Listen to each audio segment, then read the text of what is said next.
Psicología y psiquiatría son dos ramas importantísimas en el estudio del comportamiento humano, que nada tiene que ver con la filosofía, que está más cercana a la historia o a las ciencias sociales. Es verdad que la psicología y la sociología están mucho más cercanas con la historia, es decir, con el panorama de las ciencias sociales, porque al final la psicología que es el estudio del ser humano, la historia que es el estudio de la humanidad desde el periodo prehistórico hasta hoy en día.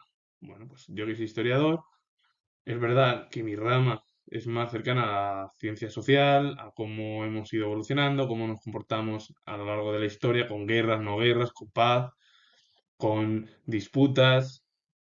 Bueno, pues la psicología y la psiquiatría se encargan de la ciencia humana y cómo nos ayudan muchos especialistas a superar muchos miedos y tristezas, entre ellas que son al final pues, lo que preocupa yo creo que a cualquier persona.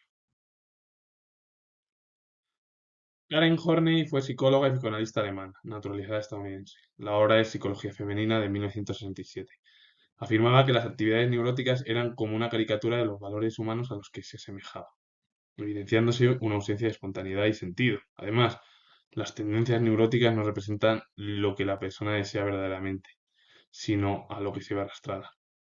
Claro, al final, todo, una actividad neurótica es algo que es una caricatura de lo que somos nosotros en realidad a lo que creemos que nos asemejamos. Y nos evidenciamos al final de esa ausencia, en que es espontánea, que carece de sentido, es decir, que es algo que es esa espontaneidad, pues, los impulsos nerviosos, o que no tiene sentido, bueno, pues es algo que no existe o que no se ve.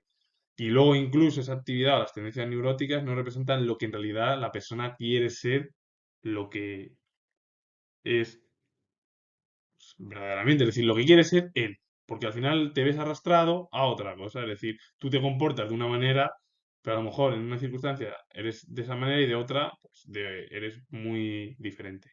Pero claro, eso no quiere decir que, claro, la imagen, bueno, la imagen en sí es lo que desvirtúa tu realidad, porque tu realidad puede ser una manera de pensar y a lo mejor la realidad que es diferente.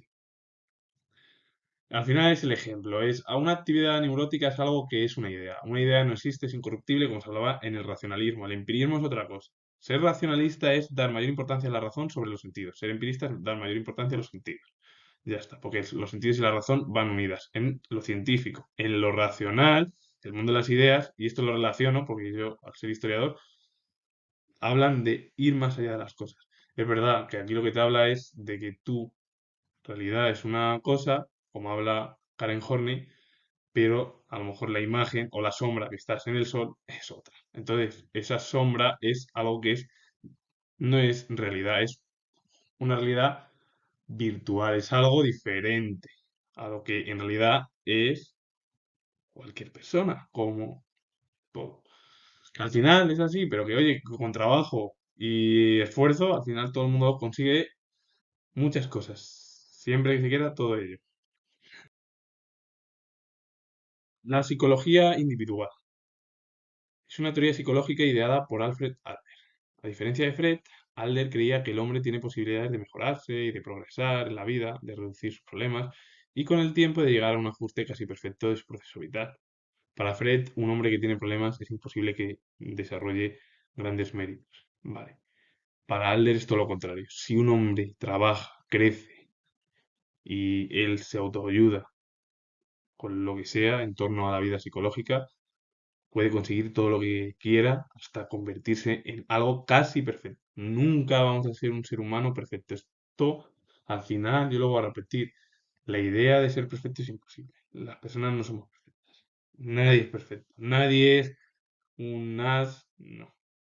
Todo el mundo tiene sus defectos. Todos. Y en todos los defectos se ve la manera de ser de cada uno. Eso no quiere decir que porque tengas más problemas, vas a tener más defectos. No. Porque si tienes un problema, a lo mejor si los desarrollas y te ayuda, o te autoayudas tú mismo, o te ayudan, me da igual, al final esas barreras que tienes, que crees que son un problema, las vas a superar. Claro, la psicología individual parte de la psicología que tiene como objeto del estudio al individuo. en oposición a la psicología social, que estudia las relaciones humanas entre los individuos o grupos. A veces se la identifica con la psicología diferencial. Vamos a ver, la psicología individual lo que estudia al final es el estudio de un individuo, de una persona.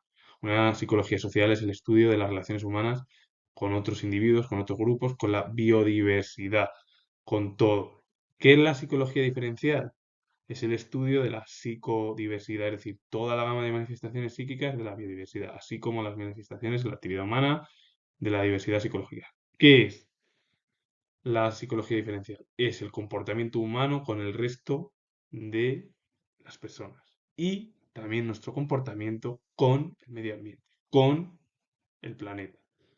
Claro, nada tiene que ver, primeramente nada, porque nada tiene que ver en esto, porque una cosa es cómo sé la psicología individual, cómo se comporta el humano, le podemos echar una mano a esa persona. Luego la psicología social es cómo se comporta esa persona con el resto de personas, es decir, con otros grupos diferentes. Y la psicología diferencial es cómo se comporta él con la biodiversidad, es decir, la persona, las manifestaciones psíquicas de cómo actuamos, pero también cómo somos con el resto. Esa diversidad psicológica de esas manifestaciones, cómo actuamos. Pues, por ejemplo, ¿cómo actuamos en torno a ayudar al clima, o a la tierra, o al cambio climático? Pues oye, con menos gases invernadero, pues ese es un ejemplo. Con reciclaje, bueno, pues eso es ayudar al medio ambiente como al resto de personas, porque si tú reciclas, si tú emites menos gases de efecto invernadero, pues el clima se estabilizará. O sea, claro, sí. Si el problema es que hoy en día, como vamos con la continuidad de más gases, al final desde que han aparecido los gases invernaderos los últimos de los años 70, es decir, los últimos 50 años, es horrible para al final, para el ser humano. Es que soy historiador, vale. Ya repetí ya tantas veces en tantos vídeos, pero bueno, intento explicarlo. Cómo nos comportemos con el medio ambiente nos podrá afectar más o menos en nuestra vida cotidiana de cualquier persona. Es decir, no hace falta ni la fama ni nada de eso. Es decir, tú lo que actúes te perjudicará más o menos. Si tú haces reciclas, ayudas a evitar más gases, todo ello, ayudarás más al planeta y mejorará en el futuro bueno, para las generaciones actuales y las venideras. Si tú haces todo lo contrario, habrá situaciones que perjudiquen no solo a todo el planeta, sino también a la especie humana. Entonces debemos de siempre cuidar la residencia donde vivimos. Alfred Adler fue médico y psicoterapeuta austríaco, fundador de la escuela conocida como psicología individual, que es el estudio al final del hombre, como que si el hombre, como dice Adler, quiere conseguir metas, lo va a conseguir, y aunque tenga problemas. Colaboró con Sigmund Freud y cofundador de su grupo, pero se apartó de él en 1911 al divergir sobre distintos puntos de la teoría psicoanalista. La obra es Comprender la vida de 1929. Sugirió que las personas se esfuerzan por la percepción personal y la sociedad a la que pertenece, que sería el interés social. Todos al final queremos ser lo mejor, queremos vivir en armonía, que es el interés social, es eso. Estableciendo metas para sí misma y dirigiendo su conducta para lograrlas. Estas no necesitan ser alcanzables de manera realista. Lo que importa es que la persona actúe como si lo fuera. Entender el pensamiento de Adler es que todos queremos ser perfectos, vivir en armonía, el interés social, lo social, todo ello. Queremos ser el mejor ser humano o la mejor persona, pero es que eso es imposible porque, primeramente, yo lo voy a repetir, siendo historiador, el ser humano es imperfecto. Pero queremos conseguir muchas metas y dirigimos nuestra propia vida para lograrlas y vamos consiguiendo metas y vamos queriendo más y más y más. Y el problema es que cuando nos sale mal una cosa decimos, eso ya no lo queremos. Pues tienes que conseguirlo, pin, pin, pin, pin, hasta que lo consigas.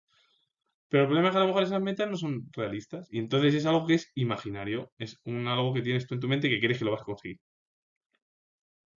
Es como si lo fuera, pero no lo van a ser. En realidad al final son metas de cómo una persona puede ayudarte. Pues haciendo esto lo vas a conseguir. Que luego sea real o no real, normalmente no es realista, pero es como si fuera un camino que tú consiguieras de forma realista. Fred trata de explicar las inconscientes que motivan al comportamiento humano, es decir, aquellos conflictos internos que aparecen durante la niñez y que afectan a posteriori a los comportamientos y emociones del individuo. En el psicoanálisis, la sexualidad es la base del desarrollo de las personas. Lo que te habla del inconsciente, Fred, en torno a cómo es el inconsciente de los humanos, el comportamiento que motivamos nosotros, cómo nos comportamos, todos los conflictos internos de nuestra mente, todos los problemas que creemos que tenemos desde que somos niños y que nos van lastrando cuando somos hasta jóvenes adultos, y todas las emociones y toda la los problemas que hacemos de ese ímpetu ahí nervioso, decir, es que somos tal, y nos ponemos nerviosos, mm, son al final como los nervios que no controlamos. Tú cuando eres niño tienes una serie de etapas, y si sufres, eso te va lastrando, y te va lastrando, y te va lastrando, incluso cuando eres joven, sobre todo hasta hoy en día, hasta los 40, como se dice.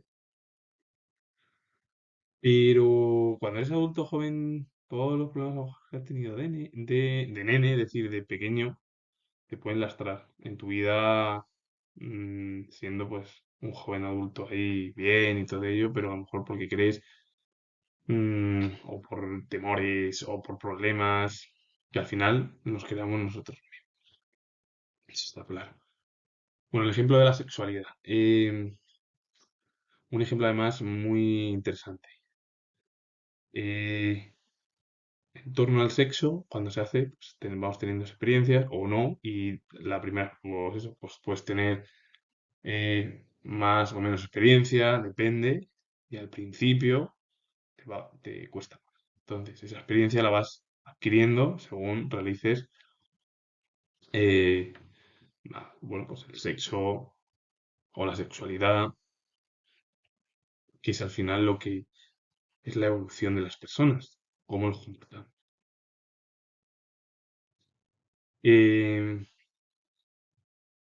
Cuanto más experiencia tengas, más facilidad tendrás pues, para resolver cualquier tipo de problema. Cuanto menos, pues, va a costar más a cualquiera de solucionar cualquier tipo de problema.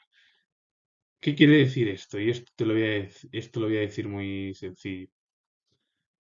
La experiencia con el sexo, cuanto más práctica tengas, a lo mejor es mucho más sencillo que cuanta menos prácticas tengas en torno a la sexualidad, pues va a ser un pelín más complicado. Pero esto no quiere decir que no se consiga la meta en torno ahora al ejemplo del sexo. Ahora, yéndonos ya fuera de la sexualidad, fuera ya. Ahora dentro del mundo ya de la psicología, dentro de las ciencias sociales, em, dependiendo tú, si tú quieres ser mejor persona, te comportarás mejor, querrás mejorar, querrás obtener mayor prestigio por ti, no por lo demás.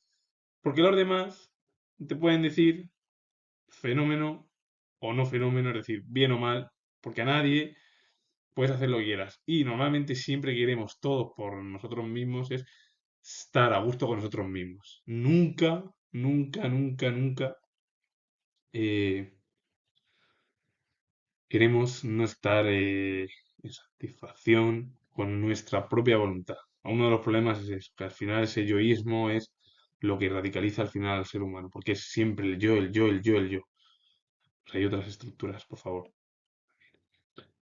Porque cuando hablas no tiene que ser siempre tu opinión, puedes respetar la del de frente. Bueno, pues este ejemplo de la sexualidad es, yo creo que el mejor. Tú cuando intentas realizar el acto, al final, sexual, pues primero que se hace, se habla. Se habla de experiencias, no, tal, lo que sea. Da igual, la experiencia que tenga cada cual. Y con esa experiencia, que es lo que yo veo, es, para mí lo mejor es eso, porque es la experiencia. Porque es que hoy en día el sexo es, ya tanto con las redes sociales, con las historias, se nos ha olvidado ya la coherencia de la palabra. Hoy en día ya la palabra no existe. Solo existe nada más que el WhatsApp, es decir, las redes sociales. El quedo tal, pum. Porque puedes tener o no puedes tener mayor experiencia e incluso ayudar a, o por ejemplo, con la sexualidad o con otras cosas, a entender a la otra persona. Y la comunicación es tan importante que si no tenemos comunicación hoy en día ya, que sí que es verdad que hay tecnología que es más fácil y todo eso, sí, pero la comunicación es lo primordial entre dos personas. Bueno, pues al final, si tú hablas con los problemas que has tenido de niños a un especialista, él te va a decir, pues, oye, pues a lo mejor has tenido esto, por tu actitud, pues mira, yo voy a intentar cambiarte. Pues, el sexo o la actividad sexual es lo mismo, la sexualidad es lo mismo. Más experiencia, pues primero que hay que hacer, la conversación entre las dos personas. Y a partir de ahí ya realizar lo que sea en torno ya mm, a tu querer ya personal, que es como que te quieras, que sea positivo en ti mismo, siempre. Y luego, lo demás, con el resto. Nunca hay que pisar ni destrozar nada, no. Hay que entablar conversación, porque hoy en día ya somos la sociedad al final del Internet. Y el Internet, yo lo voy a decir, es tan importante que gracias al Internet hoy en día tienes información de todo y de lo más importante. Y bueno, es que hoy en día las informaciones que llegan son al instante en milisegundos, gracias a muchas estructuras que se realizaron hace 50 años. Así que lo más importante para entender un poco. Adler habla de que si alguien tiene un problema, él lo quiere conseguir, al final lo va a conseguir siempre y cuando él quiera y al final se convierta en alguien perfecto. Fred decía todo lo contrario, que es imposible si una persona está enferma, que yo lo voy a decir, lo que dice Fred, eso del psicoanálisis, pues para mí eso de que si una persona tiene muchos problemas, nunca lo puede conseguir, no. Una persona lo puede conseguir. Que luego puedes estar o no más de acuerdo en todo ello. Pero la percepción es para mí, yo siendo historiador, es que si tú quieres conseguir algo, siempre lo vas a conseguir, aunque tengas 10.000 metas o más 20.000 obstáculos en tu vida. Siempre. Entonces, hay que comunicar, hay que, me refiero en cualquier faceta, hay que comunicar sexualmente también, no hay que hacerlo todo de forma como los animales, es verdad que somos animales, sí, sí somos, pero tenemos una razón. Vivimos a veces en el interés social, así que por favor hay que entender un poco que la psicología es algo muy importante en la estructura de nuestra sociedad. Anna Freud fue psicoanalista austríaca de origen judío. Centró su investigación en la psicología infantil. Fue hija del psicoanalista austriaco Sigmund Freud, uno de los más destacados en Europa. Fue su padre. Asumió que un equilibrio armonioso entre la persona, el ego y el superego es posible y demostrado por la mayoría de los adolescentes. Si tú controlas cómo eres, tu ego y tu superego, vas a entrar en armonía. Y se ve además en los adolescentes. No, porque a veces tenemos los impulsos nerviosos de, oh, es que yo soy el tal y esto y es así, no.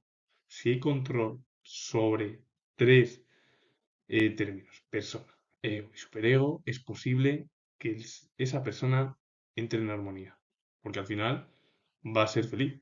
Porque si el problema es que si damos mayor importancia al ego, a yo, o a los gritos o todas esas cosas, al final la situación es insostenible en cualquier ser humano. Entonces, lo que te habla al final la hija de Sigmund Freud, Anna Freud, es algo muy importante destacar de que tres términos, persona, ego y superego, si los juntamos y los dejamos en armonía, van a ser mucho más fáciles en cualquier persona, no solo en los adolescentes. El situacionismo sería la denominación del pensamiento y la práctica política y las artes inspirada por la internacional situacionista. Si bien el sustantivo situacionismo suele ser rechazado por los autores del mismo. El situacionismo al final fue una corriente que surgió en el siglo XX en el mayo del 68, con esas prácticas de la nueva política, de la nueva forma del arte, pues, del pensamiento, todo ello. La Internacional Situacionista es una organización de intelectuales revolucionarios, entre cuyos principales objetivos estaba el de acabar con la sociedad de clases que actuaba como sistema opresivo y el combatir el sistema ideológico contemporáneo de la civilización occidental. La Internacional Situacionista a mí me recuerda mucho a la Internacional Comunista Socialista siendo yo historiador, que es al final son matices. El problema de la internacional situacionista es muy diferente. Primeramente, el objetivo sí es que es verdad que es como el marxismo, que es el fin de las clases. Es decir, la sociedad de clases tiene su fin, porque creen que es un sistema opresivo y hay que combatir el sistema ideológico contemporáneo de la civilización occidental. Está claro, pero vamos, clarísimo, esto lo voy a decir yo, más claro, es cuál fue el objetivo al final del, del marxismo, del anarquismo, todo ello.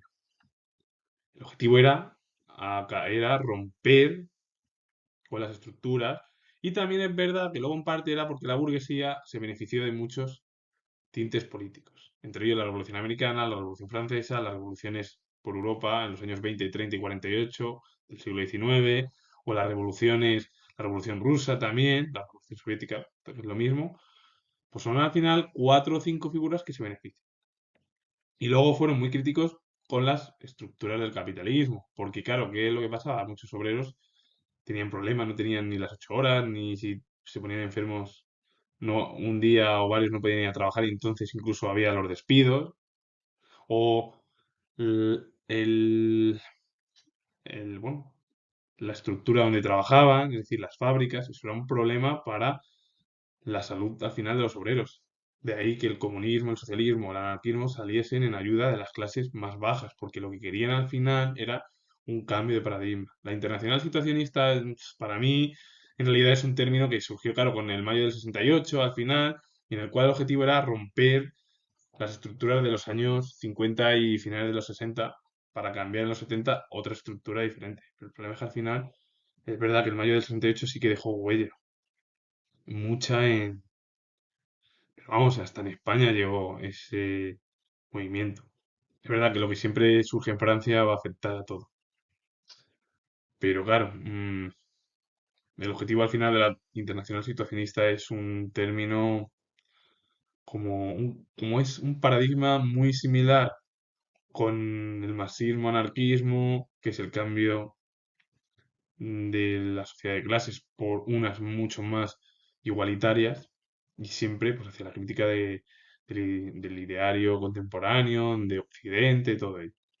Es verdad que en mayo del 68 sí que ha influido mucho y bueno, yo para mí sí que es un punto de partida pues de los últimos, como digo yo, 50 años, hay que decirlo así. Pero el problema, claro, es que es, a mí me recuerda mucho a eso, a esa teoría del marxismo. A mí, siendo historiador. Y es así. El problema es que esto, el mayo del 68, fue un cambio de paradigma no en sí solo en la política, era también en el arte, una nueva forma de vida. Es decir, ya los jóvenes querían, pues también, como digo yo, mucha más, otra forma de libertad, diferente a la de los años 40, 50 y 60, sobre todo después de las dos guerras mundiales. Los jóvenes fueron muy críticos con el sistema ideológico que existía durante eh, aquellos momentos. Walter Mischel fue psicólogo austriaco destacado que estudió la personalidad. Se afincó en Estados Unidos, donde fue profesor en la Universidad de Columbia desde 1983, pero también trabajó como profesor en la Universidad de Stanford. La obra es El test de la golosina, cómo entender y manejar el autocontrol, de 2015.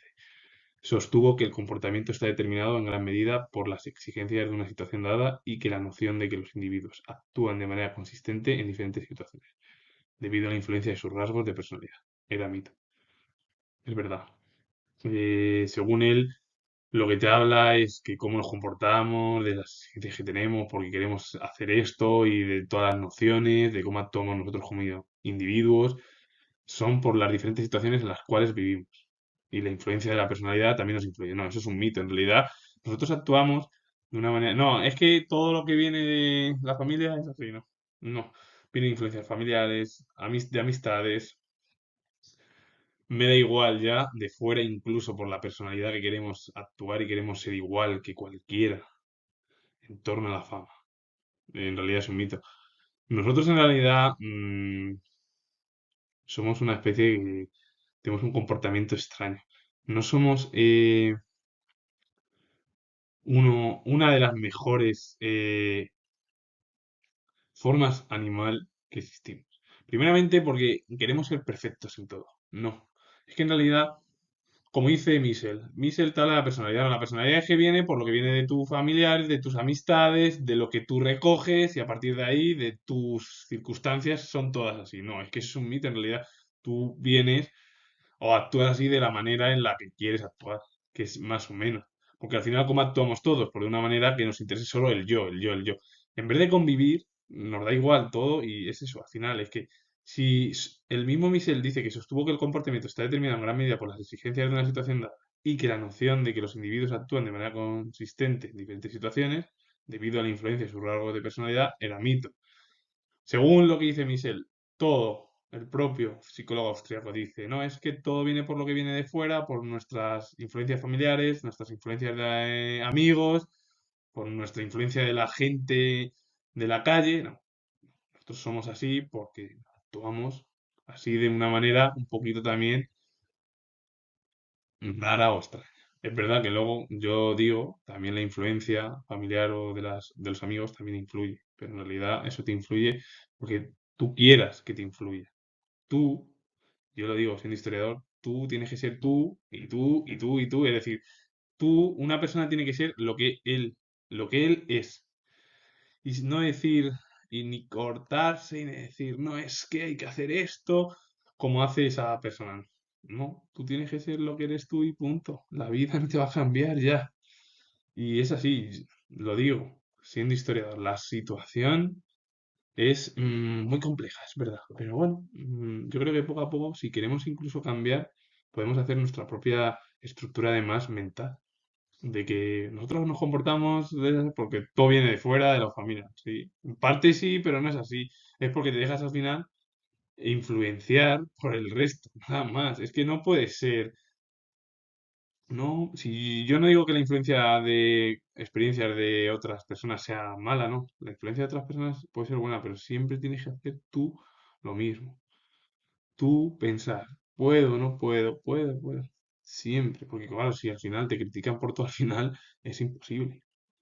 Esto no quiere decir que una de las situaciones siempre vengan, claro, siempre familiarizándose en que tú también vas a hacer influencias y tú mismo vas a influir a los demás. Eso no quiere decir que esa influencia la vaya a recoger cualquiera, ¿no? Nosotros somos como actuamos al final. No, es así es. No, es que todo lo que viene de fuera es un mito. Tú actúas de una manera y claro, lo que actúas eres tú, no una persona de otra persona, no. Tú eres de esa forma y de esa forma actúas, ya está. Filosofía. Eh, Guy Debord fue filósofo, escritor y cineasta. Se consideraba ante todo un estratega. Conceptualizó la noción sociopolítica de espectáculo, desarrollada en su obra La sociedad del espectáculo. ¿Qué es lo que habla su obra La sociedad del espectáculo? Que se estrenó en 1967, se publicó. El espectáculo se muestra a la vez como la sociedad misma, como una parte de la sociedad y como un instrumento de unificación, en tanto que parte de la sociedad es expresamente el sector que concentra todas las miradas y toda la conciencia. El espectáculo al final somos la sociedad y como parte de esa sociedad somos un instrumento que estamos unificados. Entonces al final, en tanto que parte de la sociedad es expresamente el sector que concentra todas las miradas y toda la conciencia, es decir, es como que tú, al final, dentro de una sociedad, eres el espectáculo. Y la sociedad es el espectáculo de lo que vive, porque está todo unificado, y al final, imposible todo que se rompa, porque toda la sociedad siempre está con una serie de miradas. Y toda la conciencia, es decir, una persona al final, bueno, si una persona dice una tontería, por decir algo, o dice algo, esa persona hay que criticarla y hay que mirarla fijamente y decirle en conciencia que eso está mal. Es que al final es como que te habla, lo que te habla de Boris que en sí, la sociedad del espectáculo es como que una persona puede ser, una persona individual, puede ser un espectáculo ella misma, y si ya está unida a la sociedad, es la unificación del espectáculo total. Al final, todo es el sector que se concentra todas las miradas y toda la conciencia. Es decir, ¿Qué parte de la sociedad es expresamente, claro, es decir, una parte de la sociedad es la que está concentrando todas las miradas? Es decir, porque digan algo, a lo mejor algo que es muy, como he dicho, una tontería, al final, por decir una tontería, en eso se concentra algo. Y toda la conciencia con todo lo que ha dicho. Pero es que, claro, somos al final, de forma individual, somos espectáculo, un ser humano, y a la vez estamos dentro de un espectáculo en torno a la sociedad. Porque la sociedad al final es la unificación humana. Es decir, que todo está expresamente mirado en torno a ese individuo o a esos individuos. Es imposible vivir así. Porque siempre si dices algo negativo van todas las miradas a ti. Y encima en tu conciencia dices, creo que he dicho algo que no debo". Y eso es al final lo que se critica. Entonces al final ese es el espectáculo, que es lo que se ve. Es decir, si uno dice en política una cosa, el otro dice la otra, y vas más a zambullirte a la piscina con barro, quien diga la mayor barbaridad, pues al final se va a quedar con todas las miradas de todas las personas. Va a decir, madre mía, lo que acaba. Pues, ¿qué es lo que, madre mía, lo que acaba de decir? Bueno, pues la situación es así. Un individuo por sí solo también es un espectáculo, dependiendo cómo actúe y puede incluso hasta liarla él mismo. William Stein fue psicólogo, intelectual y filósofo alemán, conocido como pionero en el campo de la psicología de la personalidad y la inteligencia. La obra es Psicología General de 1935, considerado en su tiempo como un psicólogo de la juventud y la principal autoridad en psicología diferencial. Introdujo en el estudio de la inteligencia el concepto de cociente de inteligencia o índice de inteligencia y la práctica de dividir la edad de desarrollo mental por la edad biológica. Esto no quiere decir que tú tengas, por ejemplo, lo último, pues puedes tener una edad y a lo mejor edad biológica, física, pero a lo mejor tu mente es muy joven, depende. Pero bueno, hablando del pensamiento de STEM, es que él se dedicó a la psicología de la juventud y también de la psicología diferencial. La psicología diferencial es el estudio al final del comportamiento humano con la psicobiodiversidad en sí y también con las demás personas. Como introdujo en el estudio de la inteligencia, además, él mismo estudió la inteligencia en torno al cociente de inteligencia o el índice de inteligencia, es decir, dependiendo cómo actuemos, de ahí que luego él divida al final la gran diferencia entre desarrollo mental, desarrollo biológico.